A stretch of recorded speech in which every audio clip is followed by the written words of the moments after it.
I see a number of you here today that I've been friends with for many years, back from the AgriTalk years, back from the WHO years. I've been fired by some of the finest news organizations in America. And I'm now found that if you're self-employed, nobody can fire you but you. So we have a radio network of 47 stations across Iowa. So you may hear us a few times each day, myself and Brandon Blue. And if I don't piss you off enough today, I write this column every week. It's with the High Plains Journal, hpj.com, or you can actually get the High Plains Journal, and it's a weekly publication. So tune us in. I love to talk about what I have experienced. I come from a family and from a culture in Oklahoma of storytellers. And the truth doesn't really have to be a part of a good story, you know, but it is a good basis for it. But in the case of what we're going to do today, we're going to start with as much of the facts as we know them and we interpret them, and then we're going to work our way forward through time. I thought Ms. Harden did a wonderful job earlier of saying, you know, you can look back at the past but don't stare. And I recall the biblical story of Lot's wife who turned around and turned into a pillar of salt. And I wasn't really old enough at the time to get the symbolism of all that, but it's true. You can't go back and live in the past, but you can learn a great deal from the situations that have occurred. And one of the values I see of those of us who have some gray hair or lack of hair, some people's hair turns gray, some people's hair turns loose, and that's what happened to me. And as a result of that, there's a level of wisdom, and I hate to use it, but that is the best notation of what people could tell you about their past that you can apply to your future. Now, the first thing I want to do is say congratulations to an organization that started 50 years ago with a concept that they were able to develop and promote and move forward and still be in existence and quite strong a half century later. You know, I was thinking generationally, and I was listening in church, and the reading was the naming of every generation from Abraham to Jesus. There were 42 of them, 42 generations going through the names we know in the Bible and many, many that we don't, that took us to David and then took us to Jesus, and that was 2,000 years ago. And if you look at what archaeologists say about the human species, the Homo sapien, there could have been 100,000 generations of us from our first ancestry. And so what we have done and what your organization has been able to do in the last 4 generations, maybe you could push it to 5, depending upon whether you were married and had a child at 16, which was not uncommon where I grew up. You might be able to say that we have had an impact, but we've had an impact on a very short period of time. But my goodness, what an impact we have had. Could you think of any generations at any time in the past that have ever changed the world as much as you have? And the question now is, what can we do moving forward? I much prefer to talk to young people because I think there's a moment in time that you can give them inspiration. I'm not sure where it is. I'm not sure most of them can hear it all because they don't seem to understand anything we say. But I was talking to a group of young men who were wanting to become technicians for John Deere. And I brought out my grandfather's plow and I set it in front of them. And I said, this plow was made somewhere between 1880 and 1900. It's a 12-inch wide walk-behind plow that was pulled by either a horse or a mule. And I said, how far would you have to walk behind this plow to be able to plow 1 acre of land? And I forgot these were the Charles Sukup type of engineering people, and one of them said 43,560 feet. And I thought, you're right. Let's see, that translates into miles. That's 8.25 miles that you had to walk behind that plow to plow 1 acre of land. And that plow was owned by my grandfather.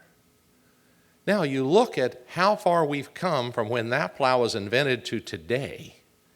and how wide a swath you take, literally and figuratively at this time. And imagine how wide that swath would be 100 years from now. So it is incredible what we're doing, because we seem to be paralleling what they say is happening to the universe, that it's expanding at an increasing rate of speed. So what we're doing now, and surely you can feel it in your life, can you keep up with stuff as well now as you could 10 years ago? I can't. I have a phone that is supposed to be smart. It is not that intelligent, but in the hands of other people it appears to be. And everything moves forward at an incredibly fast pace. But I want to take a few moments before I bring my two partners up here that we're going to talk back and forth about the era. And they haven't given me any crowd mics, so I guess this is a listening session. But I think that we have representation of the entirety of the 50-year era, at least in farming, and quite a number of years in the Iowa Soybean Association that will be on stage with me. But I want to take you through some of the events just to refresh your memory or surprise you, perhaps, on what has actually taken place in the last period that I call from the beginning of World War II to the modern day. And I started in 1946. Of course, we look at the way agriculture was at that period of time, and it is remarkable to see the mechanization, but to see the crudeness of it, if you will, compared to today. And I also see your forefathers, which actually in your case was your six fathers, and I'd like to read their names and see if anybody is either a relative or knew any of these. Ardell Persinger from Whiting, Dennis Lunsgard from Cherokee, Howard Roach from Plainfield, Seeley Lodwick from Weaver, Robert A. Sarr from Charles City, and George Strayer from Hudson. Is anybody a relative of any of these people? One back there? One, is that right? One. Two over here. So we have true blood relatives. How many of you knew any of these people? Several of you. Seeley Lodwick is the only one I know. He went on to the U.S. Department of Agriculture, is that correct? And became John Bloch's undersecretary, I believe, for economics. I traveled to China with him in 1981, a most significant trip for me, because I went with a delegation at the beginning of the Reagan administration, and the goal was to be able to open up trade. And so Charles Hammond was the president of the American Soybean Association. He was from Kansas, and I was there when they opened the Beijing office of the American Soybean Association. Here's a statement by philosopher George Santayana, who said, "Those who cannot remember the past are condemned to repeat it." How much I agree with that. Also, I loved his music, especially Black Magic Woman. Here's my first point in history. The American Soybean Association was incorporated in 1946, probably not for the reasons you thought, but because we had been cut off from fats and oils during World War II, we didn't have the ability to be able to import those anymore, so we were using soybeans, and as we used those soybeans, we had a strong demand that ended when the war ended. And so the organization was actually brought into existence because of the end-of-war surpluses. Did anybody really know that? Okay, we've accomplished our purposes, haven't we? We learned something from history that we didn't know, something surprising. So many surprising things happen. I want to connect the dots on a number of things as we move forward, and some of these things you may not necessarily agree with me on, and I'll give you an example of one of them. And by the way, before I do that, I wanted to say that I love your organization. I worked with ASA for many years. I've worked with ISA since I came here. The one thing you seem to have had terrible failures in was some of the clothing that you came out with. Does anybody remember any of the soy suits? Soy suits. Oh, hideous. Absolutely, But, I guess it made a point, because when there's 85 guys, as the Texan pointed out, that are sitting there with the same suit on, you feel like there's a certain power involved. Even though they're ugly, they still have power. But a few years ago, I was given a soy tie. Now, it's not that pack tie that you have, which looks nice. This is one that you should never have scenery on a tie, in my opinion. You never have scenery running down a tie. I couldn't wear it because I was having to hold a gun to my head while I tried to tie it, and there's just no way to tie it with one hand, so I have to leave it there. In 1954, President Eisenhower signed Public Law 480, very significant to this day, because that was called the Food for Peace program, and the government and private groups, per this, cooperate in funding development through the USDA's Foreign Ag Service. We were, in effect, taking our surplus and we were shipping it to other countries in the world.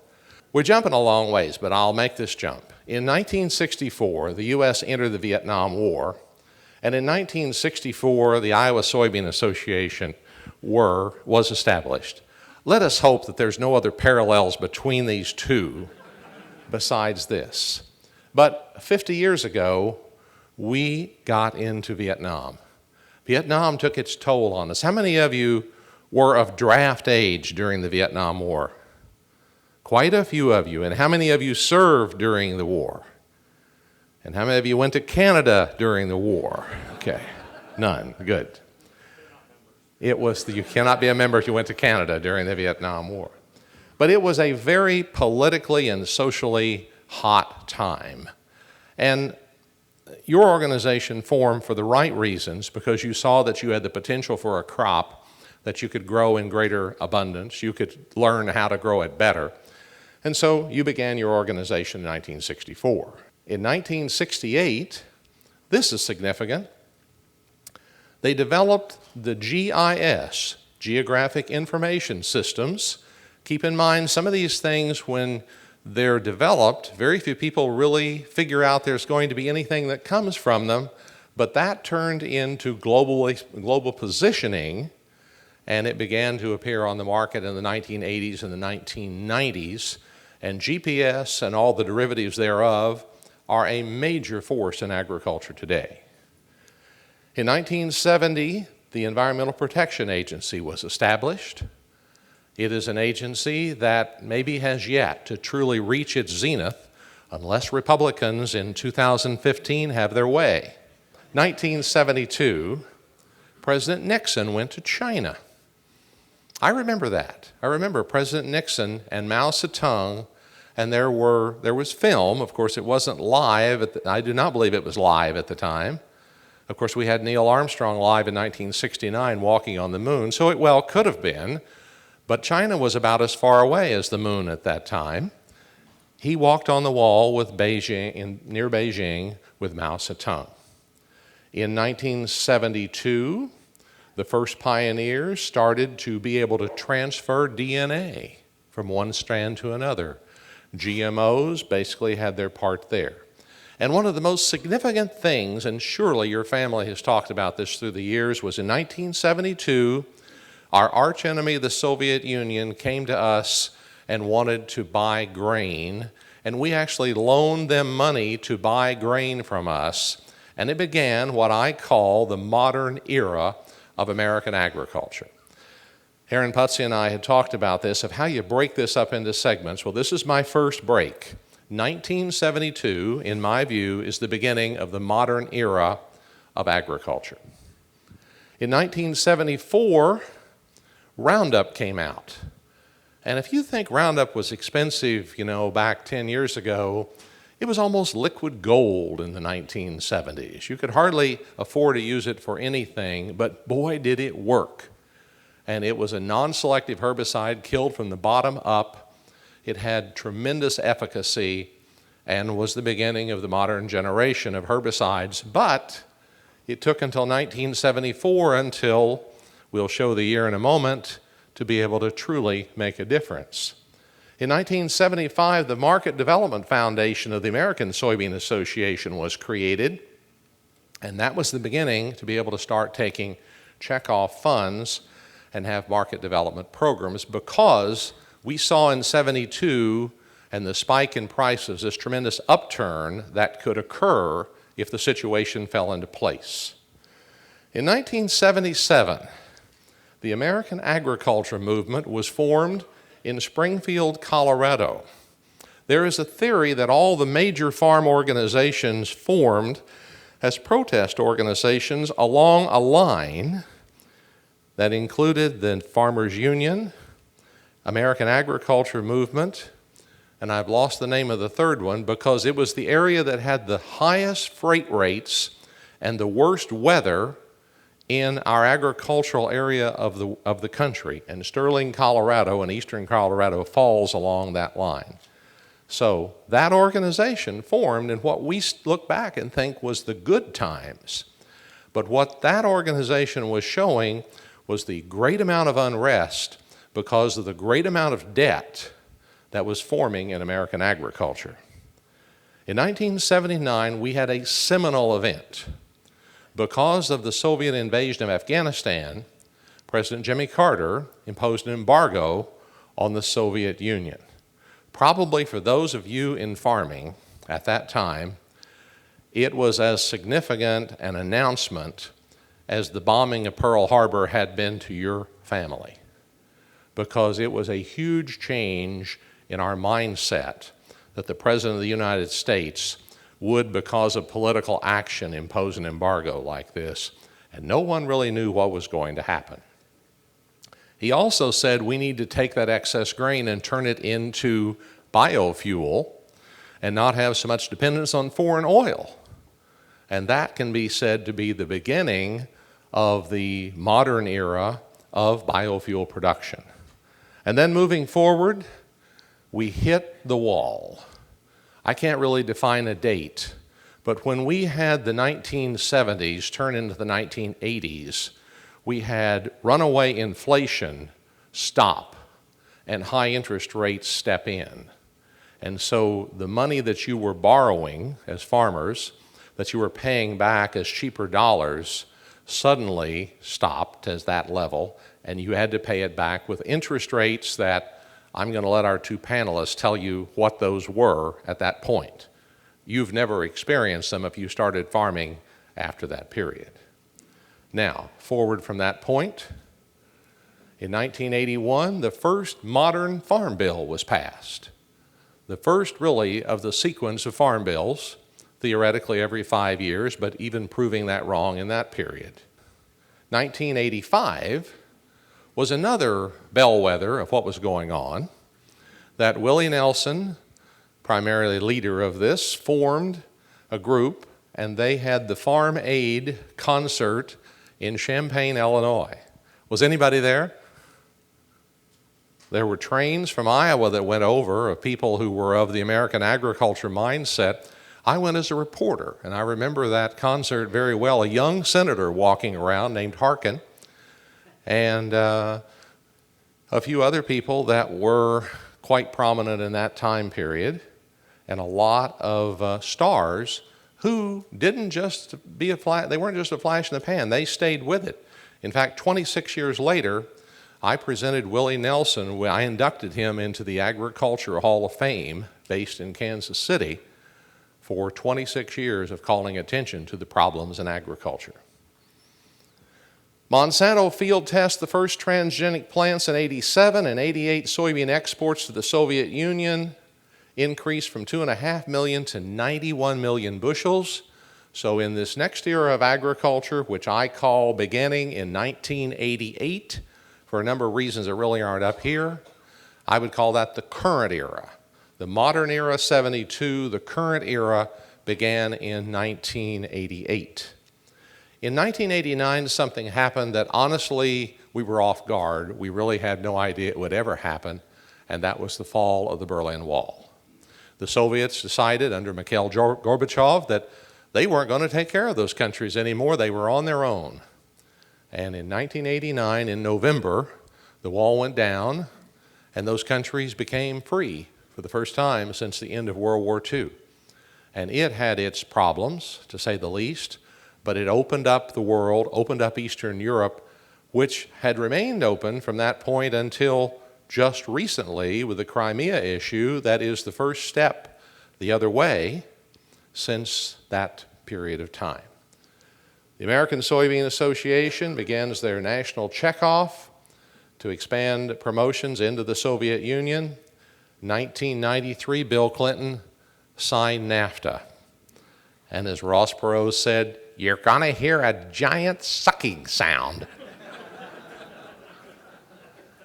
There has been, thank you, there has been a lot of people since that time who wanted to agree with him, but if you look at the amount of trade between Mexico and Canada and the United States, it's good. It's hard to say that NAFTA is bad, but if you want to take a specific area, you can absolutely say NAFTA is awful.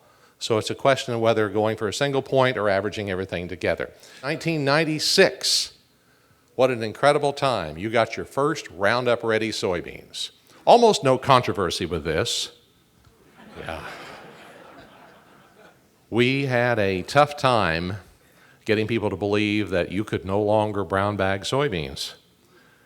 We still have people here that if I were to get you one-on-one, you would probably have some very sharp words for this change, because it's been a huge change in how that you grow these beans. And then these beans went into South America. And now we literally have, because it makes it so easy going with Roundup, with transgenic plants, that you can have a crop that is much easier to grow and much less expensive to grow than in the past. On to 2001, only a few more here. ASA's conservation tillage study showed that 73% of growers are leaving more crop residue in the soil than they did in 1996 when they debuted the biotech soybeans. And so we started seeing that conservation tillage was becoming more mainstream. Jim Andrew, my friend out here, has practiced conservation back when it wasn't cool, and many other people as well who were no-tillers, if you will, had a really hard time convincing other people, and many people are not convinced to this day it's the way to go. But if you go back and hook the Environmental Protection Agency onto this, and the capability of GPS to measure your fields, all of these things may come together to where that at some point now and in the future, there's going to be an absolute requirement for you to be able to keep residue on your soil and to prevent damaging the water quality. On to 2013, Rob Fraley, who'll speak here tomorrow. Amazing gentleman. I would say he is the Norman Borlaug of this generation of agricultural scientists. He was the Nobel laureate, one of three, the World Food Prize, not the Nobel laureate, but the World Food Prize laureate. And then in 2014, we had the current Farm Bill go into effect with 79% of the expenditures on food and nutrition. And the only thing I'd add besides that is, and the Congress just finished over the last 2 years, did nothing. Thank you for that. Let me call up my two guests at this point, if you would, please. Ron Heck, past president of the Iowa Soybean Association and the American Soybean Association from Perry. So let's welcome Ron.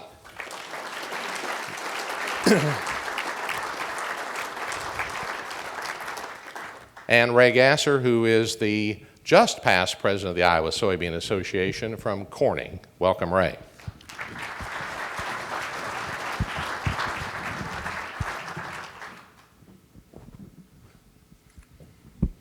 All right, gentlemen. Ron, how are you today? I'm good. And Ray? Well, good. I just, someone who's 26 really doesn't have a lot of history here, but I'll 26. tell you what I know. If you were born on February 29th, you'd be close to 26 now. The two of you have lived through a lot of this era, and both have been presidents of the association. And I understand before that you guys were allowed to travel internationally that you had to have a physical and a blood test. And when they did Ray's, they found out that he was O positive and everything was fine. But when they did Ron's, they found out that he was bleeding pure soybean oil. And so with that, that's my differentiation potentially between the two of you on your internal knowledge and very active time with the Soybean Association here in Iowa. Ray as a farmer and the interesting stories of your beginning. So Ray, let me begin with you. When did you start farming, and tell me the era and some of the events that come to mind? So in reality, I started farming when I was 15, when my dad passed away. 15. And we had a small farm, in Indiana, and my dad worked in town, but we had a small farm, and I was the oldest son, so I was the natural person to do the farming and take care of the cows and take care of the pigs, and we had a few acres of soybeans and a few acres of corn and mostly pasture. It was an experience that it's something I always wanted to do. It's just been in my blood, and that's the only thing I ever wanted to do anyway. So it was my beginning in agriculture when I was 15. Can everybody hear Ray all right? Inflection of your voice is most interesting on these things. 15, when did you marry, if it wasn't before that, and become... I'm not from Oklahoma.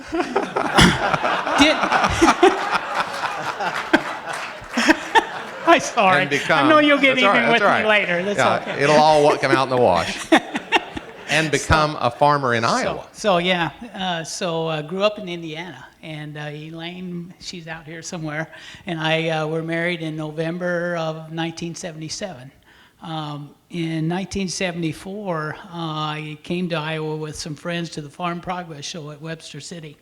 And just fell in love with Iowa, and the guys that were with me were telling everybody that they had to drag me all the way home, that I was leaving scratch marks all the way across Iowa. So anyway, Elaine and I were married in 1977. A week later, we moved to Iowa. We had bought a farm, small farm near Corning, You had Iowa. no background in Iowa before None, just seeing none the at dirt? all. Huh? Didn't really know anybody. Had you seen any good dirt? Yeah, we saw a lot of good dirt. It was so far north, I wasn't sure if you saw it. It was far south, I wasn't sure you saw any yet. Yeah, we saw some really good dirt. Yeah. So you decided then to move to Iowa and become a farmer. So you bought a farm here in 1978? 1977 we All bought right, it. Yeah. hold that thought. Now, Ron, how about you? When did you get started?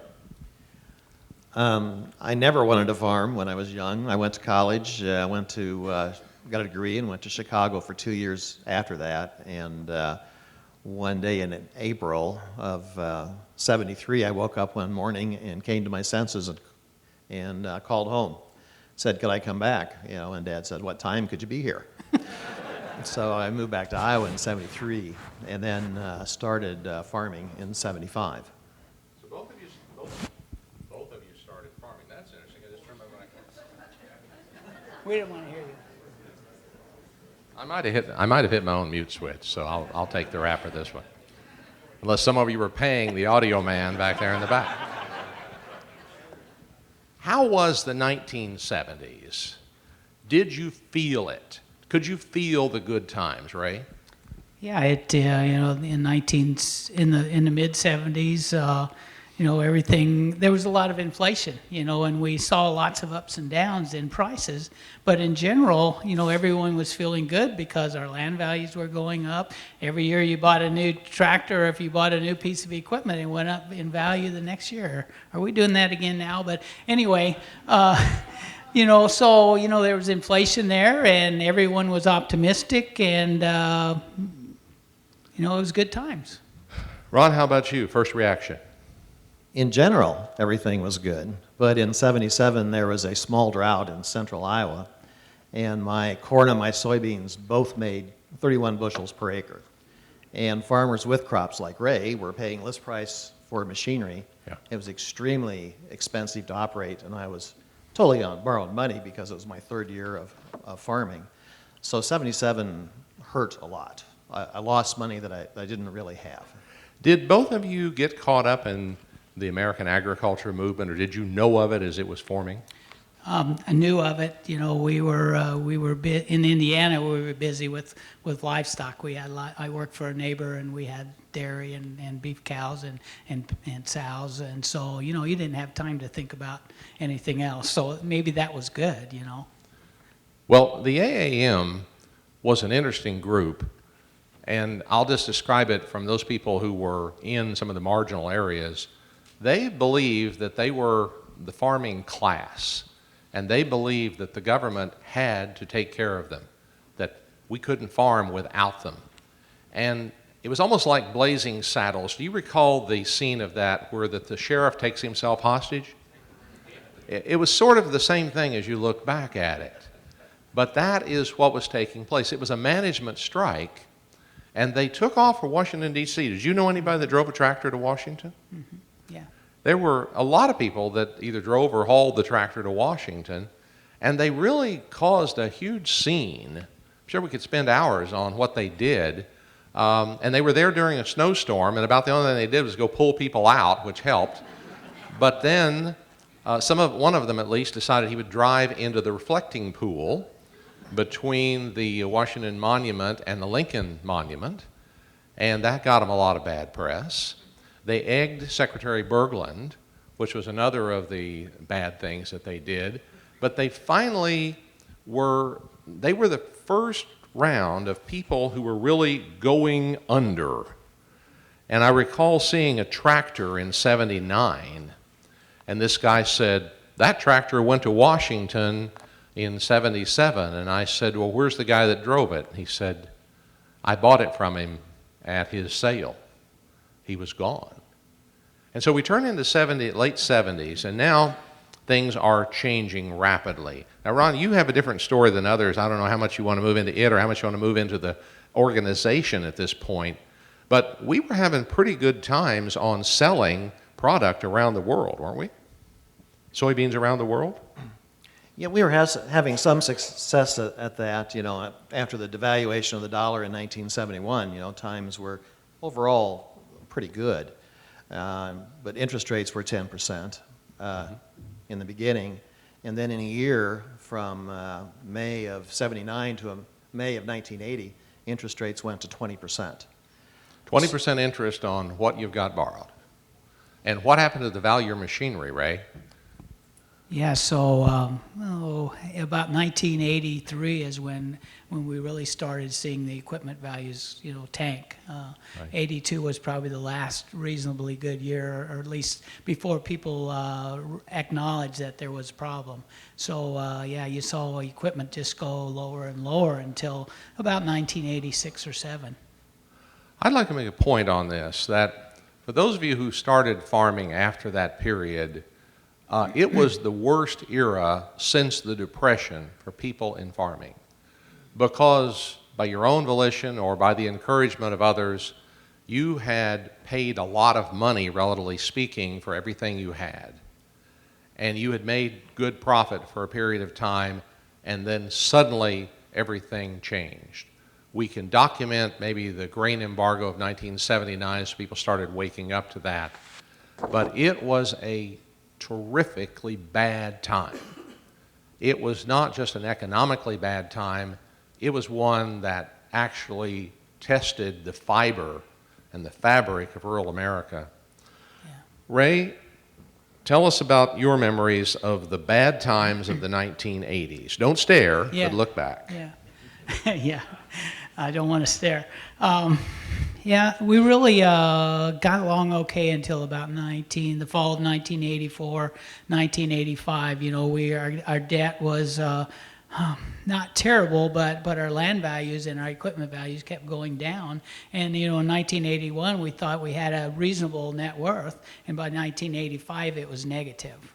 And even though we hadn't done anything different and we were paying our bills, it was a real struggle. And I shared with you that, we at that time, we decided that, and our bank decided that we couldn't function, with the bank, that we needed to have some help. And we went to FHA for about 4 or 5 years.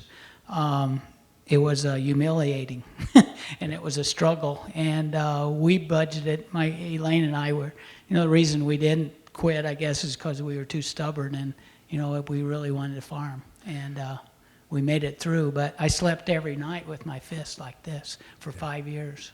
Yeah. There were a number of people who remember this as when they thought they were doing okay, and the banker told them they were broke, and something had to be done, and liquidation or other things. And there were a lot of people that their self-worth and their net worth, if you will, are connected. And those people, in some cases, committed suicide. In a few cases, they killed their banker. In a number of cases, They just had to step out of farming. And it was a terribly difficult time because one of the things that they did was to tell their children, you're not going to become a farmer. And if you will look at the number of, first of all, the exodus from rural Iowa, and the number of students that were going to Iowa State and majoring in agriculture, that number plunged. And it stayed down literally until the children of the people who started farming in 1988 were of college age. And now the numbers are sky high because agriculture is a wonderful business to be in, but at that point in time, we basically, in effect, killed off a generation of people who could have farmed because it was so much easier for those parents to get them to leave the farm with the education, with the work ethic, and go somewhere else in society. We didn't hurt American society, but we hurt agriculture. Would you like to comment on that? Yes, that's accurate. Like Ray, I had a negative net worth throughout most of the 1980s. And then when I finally got to zero in 87, I went back into the bank and said... Finally got to zero, meaning work your way up to yeah, zero. Worked my way up to zero. I can relate to that, yes. Worked my way up to zero. And Carol and I had already been living below the poverty level for 7 years already. But I could get a lease and I could get some machinery. So I went into the bank, where I'd been doing business since I was 9, and said, I'm ready to start farming again. And the banker said, well, we'll need a financial statement. And I said, well, okay, I don't have anything and I don't owe anything. And she said, that's the best statement I've seen all week. That's a great lie. That's a great lie. And from that time on, then the farm cash flowed. And Yes. I never had another year where I lost money. Ray, you told me that music meant something to you, and there was a song that you remember at the end of all that. Yeah. So in Nope, you're off too. feels like I'm on. I don't know. Here, use Ron's mic. So yeah, thanks. Really, from adversity, there's also opportunities. You know, and because we were maybe too stubborn and we stuck around, and our neighbors were getting older and their sons and daughters left, there were opportunities for us, and we started doing custom work then and helping our neighbors to farm.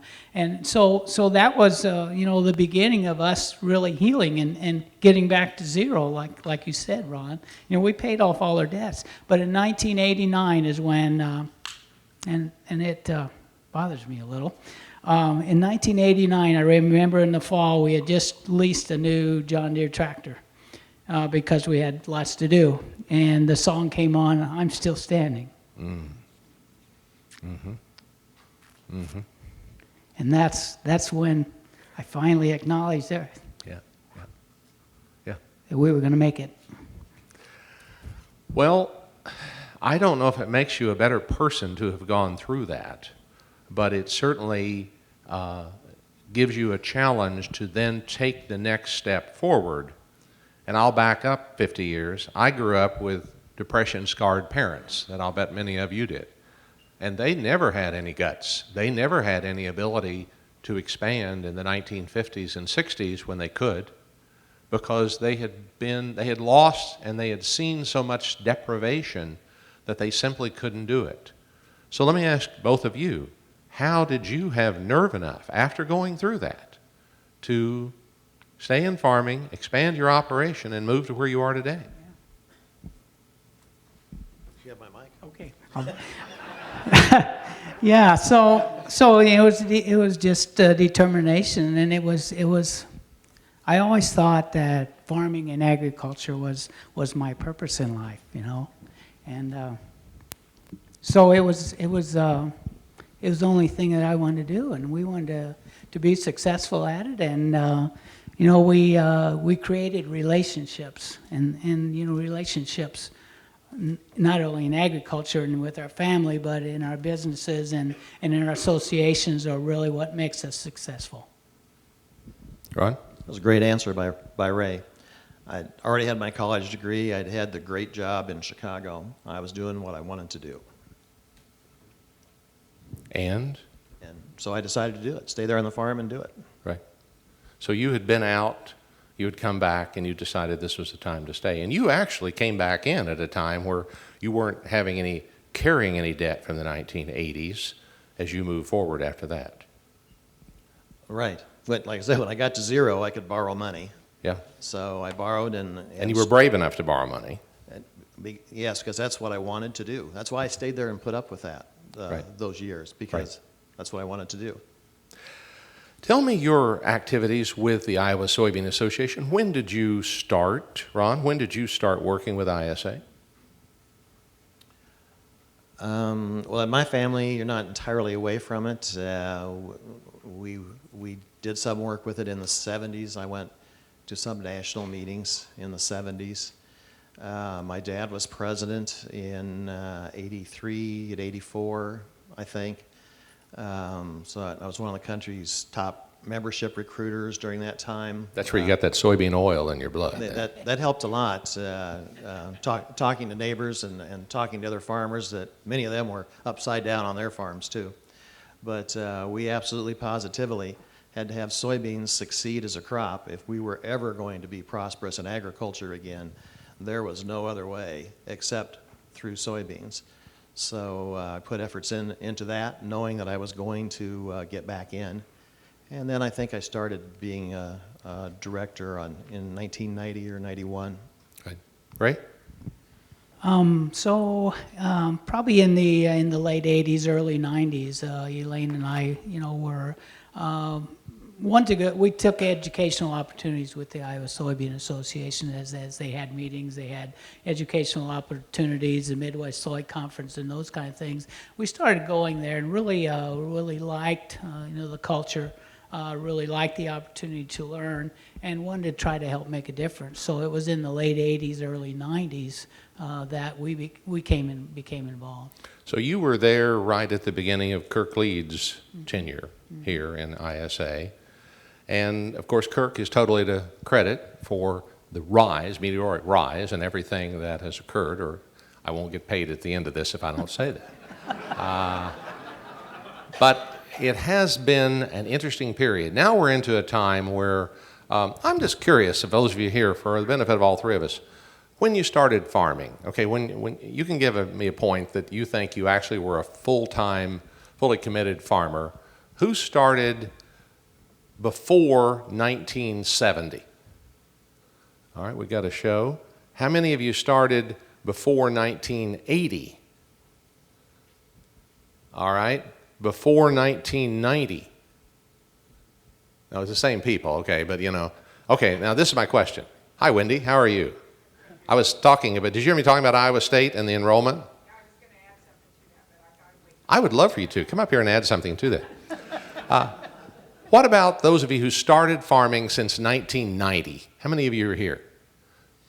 Whoa, that few? Okay, be honest with me here. How many of you started farming since 1990? 1, 2, 3, 4, 5, 6, 7. 7 of you. That's sort of an interesting statement. Sort of an interesting statement. Well, Dean Winterstein, could you add something to that about the enrollment issue? Because, I look back at it and I say that the parents are the ones who truly determine their children's future. And I'm just curious. Thank you for taking a microphone over there to her. She's not just a member of the audience. She is a professional from Iowa State University. So do not try this at home. Okay, go ahead. I think what's important to remember is that you think about a College of Agriculture and Life Sciences at Iowa State University, and we have career opportunities that include farming and everything else. So we think about companies being on our list of employers, and you can be on that list and only hire 5 of our students. So we've grown 75% since 2005, and we've maintained a placement rate of almost 98%. So it's been extraordinary. So whether you're in biochemistry or genetics or animal science or agronomy or food science, economics, ag business, the opportunities are tremendous. But back to your point, when we think about who did we recruit after numbers in our college dropped down to 1,800 undergraduate students, and you wondered whether we would have a college of agriculture, what we did is we recruited the farmers' daughters, and that changed the college tremendously. The farmer's daughters. Yeah. Thank you. Well, there is another parallel here, another interesting situation in the change in the role of women within agriculture, because women of my age, women of Wendy's age, much younger than me obviously, are the first generation to break the glass ceiling. And that statement I made at the beginning about all these hundreds of thousands of generations, supposedly only in the last 4 generations has a woman been able to live alone. Now, there are a lot of them that live alone today because they don't like us, but the point is that the woman was not independently recognized until the 1900s. And now we draw from our numbers half or more in many professions. In ag communications, 80% of women coming in. So that's a great line and very true, and hopefully making it to where that we see in agriculture today that there is a level of equality that we've never seen before. Let me turn to a few things that are kind of fun to talk about, since we know we're headed toward an era that is the one that you've enjoyed for the last several years. Here's a question to both of you. Which is the better era, the 1970s or the last 5 years? Last 5, easy. Why is it better? Because we're in a downtrend now, but what was it about this last 5 years that, I mean, were you feeling like you were in a very different financial situation, or broader than that? It's broader than that, although, of course, my financial situation is better now than it was then, but the broad-based demand is better now. In the 70s, it was based on devaluation and suddenly opening up controlled economies that would turn around and not treat us very well later. This is real demand that we have this time. We're able to produce freely because of positive changes in the farm program. There is staying power with this production level. Prices may be another matter that they'll fluctuate, but nevertheless, this is based on real demand, and we're going to come out of this much better. There'll still be difficulties, but it's better than the 70s. Ray, is a farmer today a better business person than they were in the 1970s and 80s? Yeah, I think we are. I think we are a better business people, and particularly those of us that survived those 80s. You know, we're not going to do that again. You know, and the times are different today, as Ron said. You know, we're in a demand economy. We're not in an inflation economy like we were in the 1970s. So, you know, I think the future is really bright for agriculture, and you know, we're really happy to have our family farming with us, and our neighbors and our landlords really appreciate knowing that they have security for the future. So, you know, it's times have been really good, I think unusually good, and, you know, one thing that we learned, you know, throughout our history is that farming is cyclical, and that we, as we have good times, we need to prepare for times that aren't quite so good. But the outlook, I think, is very positive. Let's take the ride up with China. A story from me, and then any comments from the two of you. You both have traveled to China. You both have seen and benefited from the growth in the market there. But in 1981, when I was a young broadcaster and part of this delegation that went to China, John Block was Ag Secretary, and we were flying a presidential fleet jet, which was a 707 with no windows. And so we couldn't see outside, but we were told that as we left Japan and flew in this narrow corridor to get to Beijing, that there was a jet fighter that was escorting us once we moved into Chinese airspace. And so we landed there just at dusk, just before dusk. And I recall that they told me, as the reporter that had a video camera at the time, which was a very different animal than it is today, that I wasn't allowed to get off first. On the other stops in Korea and Japan, I got up first and I filmed Mr. Block and Mrs. Block. And so I was okay with that because we were flying into this very spooky place called China. Well, we landed in Beijing, and as we landed, one of the people from the secretary's staff ran back and he said, "Ken, the secretary wants you off first." So I stand up, I put on this power belt, I turn on this camera, I turn on the recorder, I put the recorder over my shoulder, I get the camera powered up, I have to white balance the camera, and I go through the compartment and I get into the secretary's compartment, which was the front one, and he said, "Yeah, Ken, if they're going to shoot somebody, let them shoot you." So I swallowed hard, I stepped off the airplane, and it was as bleak as a bomber base in western Kansas. The concrete was gray. There were little one-story buildings along the side, and there was this group of glum men, some wearing blue and some wearing gray, all wearing the Mao jackets and bad shoes, and they were standing there to greet us. And so I come down the gangplank with my camera tilted down. I did already learn that they'll hit you if your camera is pointed the wrong direction. And so I came down, I turned around, I tilted back up, filmed the secretary stepping out, waving at them and coming down and shaking hands. And then I felt a presence behind me, which I assumed was a security person. And so I lowered the camera and we walked to the edge of the tarmac and went into a one-story block building.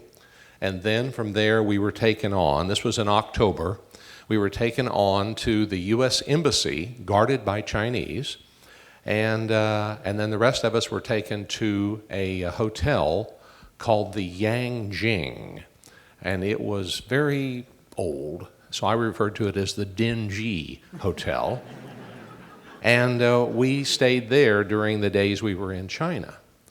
Now that was my memory of China the first time. I went back in 2008, and as we landed, I was with Iowa Soybean Association, and we got off the plane. I stepped into the most modern airport I had ever seen in my life. All the signs were in Chinese. And by the way, on the first trip, all the people were on bicycles, and it was cold everywhere we went. And if there were trees, they were no more than this big around because they had all been cut down in the generation before that time because they were all needing heat, and so they obliterated everything. The first time I was there might as well have been the Ming Dynasty compared to what it was in 2008. But my whole point is this incredible change in that country that was brought on by a number of factors. I don't know if I can define them all. We can say President Nixon in '72 opened it up. We can say that they wanted to trade with us, and in 1981, ASA opened it up. And then we can see that later on, they started buying more and more and more. They came into NAFTA in 2002. And the modern era, Ron, for soybean sales to China has probably been the most amazing thing this organization has ever experienced. In the last 10 years, almost 11 years now, since China decided to change their policy and allow more soybean imports, China decided to put more subsidies. They have a lot of subsidies in China, by the way. Corn's $10 and beans are $20 a bushel. China decided to direct their subsidies towards being self-sufficient in their essential grains. So they have sharply raised their corn production and their corn acres at the expense of their soybean acres. They have sources to buy soybean acres that they feel better about than they do about buying the corn. So when they changed their policy, we became the beneficiaries. At the same time that internal change in China was going on, they were getting more money, getting a growing middle class, wanting better food. We helped supply that. And we can't forget, too, that China is also a net food exporter. China was a net food exporter until 2004. And then over the last 10 years, they've started having a larger deficit. But a lot of the beans that we sell to them come back to us through aquaculture. So all those beans going to China, some of it's to feed us and other countries. Ray, do you feel like their economy is a flash or it's stable? You know, they're the #2 economy in the world now. Yeah, they are number 2 economy in the world. I don't think you're on. What do I keep doing? I don't know. I'm new. Okay, go ahead, talk. How about now? Nope. No? Huh. The battery was dead on the other one. Oh. So, oh, that's better. So they are the number 2 economy in the world, and they will continue to grow as we do go to China and try to understand, their economy, but their culture. I think it's really important for us to understand the culture in China, and their government is their economy.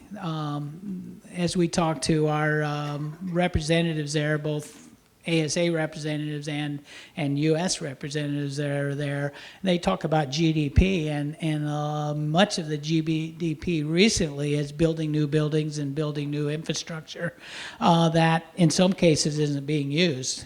So there is some concern there, but overall, as they get 10 or 20 new million people up in their middle class every year, and they continue to want more and more and better food, it's good for us, and it behooves the Chinese government to keep those people happy.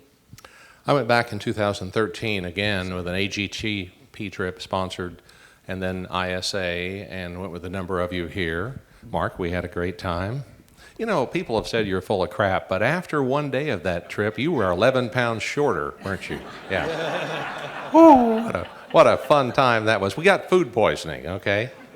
All of us, every single one of us. Brian is in here and everybody else. It was an interesting situation, but we were fine. We went on through it, but we had every trip's memorable, but that one just had that moment in time that's really memorable. But as we look at China at that period, and then what we connect the dots to, forward, I have some real interest in their capabilities and also another question, and that's human rights in that country. In 1989, we went through the Tiananmen Square deal. And right now, we're going through an issue with them, with Hong Kong. And I wonder if politically, Ron, either one of you, do you think that China politically is going to move more toward a democracy or is going to remain as this single party?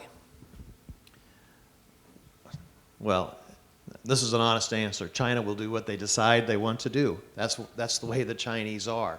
They may call it by any name that they like, but they're not communists. They never were communists. They're capitalists with an organized government that looks like communism, but it's not. Going to democracy seems like kind of a reach for them, but their culture is such that they make decisions on a group basis. It's sort of a democracy, only they don't get to vote. The village gets together and decides how they're going to farm. It's a tough question to answer. Well, it's unanswerable, it's but I about- thought I'd it's give about you a language. chance to see what you think, because your opinion's as valid as anyone else's on this, and there's so many unknowns in it at this time. But we have separated out, really, back in '72, whether a country was against us politically and whether they wanted food. We were selling to the Soviet Union. Only did the Carter administration reverse that, but we have protested their issues on human rights in the past, but we still have never hesitated to keep the channels of trade open. Biofuels. 1998, child of Newt Gingrich in my view, and from that point on they turned to being something that now has been a major factor in my view and why that agriculture has been so profitable during this 5-year period that we're just coming out of at this time. But biodiesel still isn't there. Now, don't throw things at me, but biodiesel still needs government support. What's your hope for biodiesel expansion in production from soybeans in the future? The fuel market is incredibly regulated. It's not a free market. Biodiesel needs support because the oil companies get support. If it was truly an open market, it would be an entirely different situation. So we are in a situation where we really don't want cheap soybean oil that competes with cheap petroleum. Petroleum is, 20, 25 cents a pound now, and soybean oil is 30 8 cents a pound. That's a good thing for us, you know. So we need to have the government involved. We don't know for how long, but the government's heavily involved with oil too. So there'll always be a place for the biodiesel industry. It's America's only advanced biofuel that's commercially available. It's good for the environment, good for the economy. It's one of the most significant developments in fuel in the world. But as you said, it still has a need of that $1 a gallon tax credit to stay competitive by price.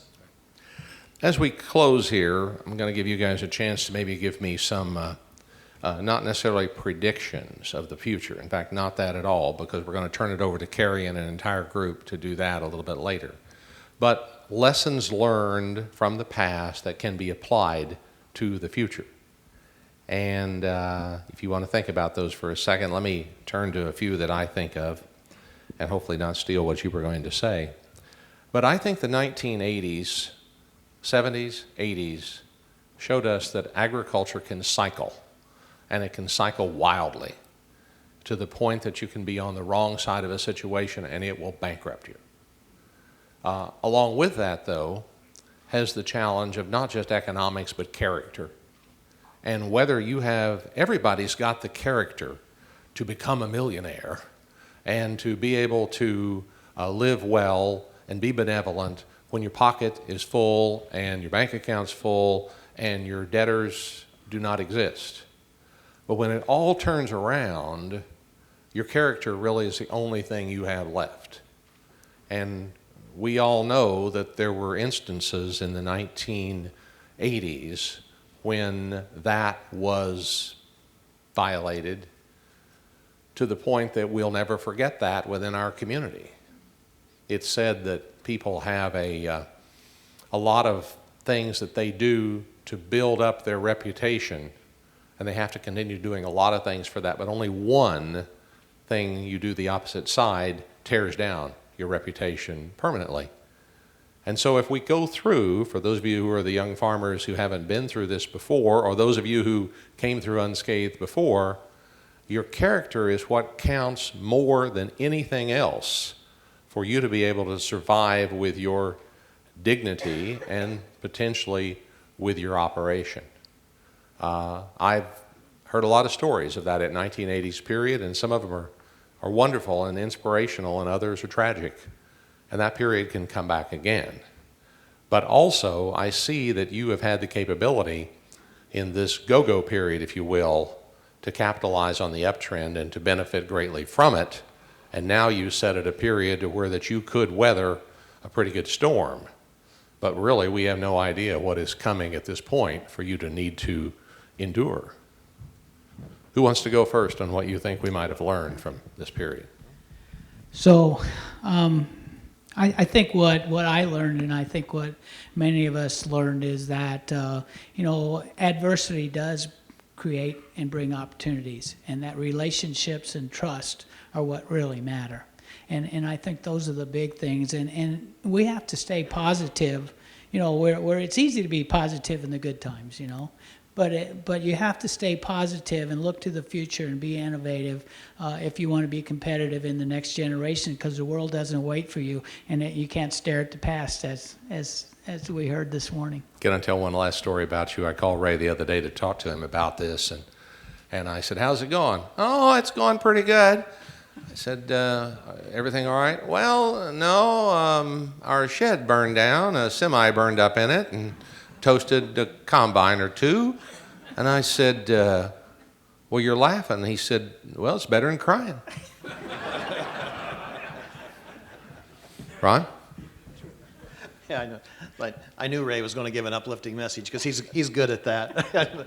We've been really serious and somber about some of this, but since this is the 50th year anniversary, and I think it's a party, I am thrilled with the success of the Soybean Association.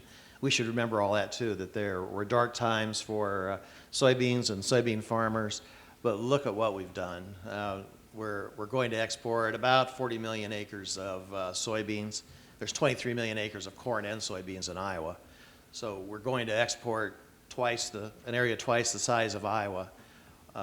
where would agriculture be without that work that's been done by the Soybean Association over the last several decades. It's an incredible success story. You remember when you had to get permission from the government to plant anything, and they tell you how many acres, and you had to have a set aside. Allotments. Oh, yes, national farm acreage had allotments to it. We don't have that anymore. At my first ISA board meeting, we had a net worth of $50,000 and corporate support of $30,000 a year. And we decided to change that, and isn't it great now? And we had a staff of either 5 or 8. I can't remember exactly when that hiring was done. So the thing is that we can do things now that we couldn't do when we started. And I can't wait to see what we're all going to do in the next 50 years. Think about what you need, think about what you've done, what's been done already and what you need to do. It's a blast, really. You have a lot of fun doing it. Well, let us revel in our success and your success of feeding the world. You know, there was a time that the environmental movement was not about global warming. In the 1960s, it was about the message that many people believed, we are going to run out of food. Well, you have proven that wrong by what you have done since that period of time to now have the challenge of feeding another 2 billion people in the next 20 years. And yet I believe you're on track to be able to do that. So you have a great success record. My congratulations to all of you, and my thanks to Ray Gasser and Ron Heck.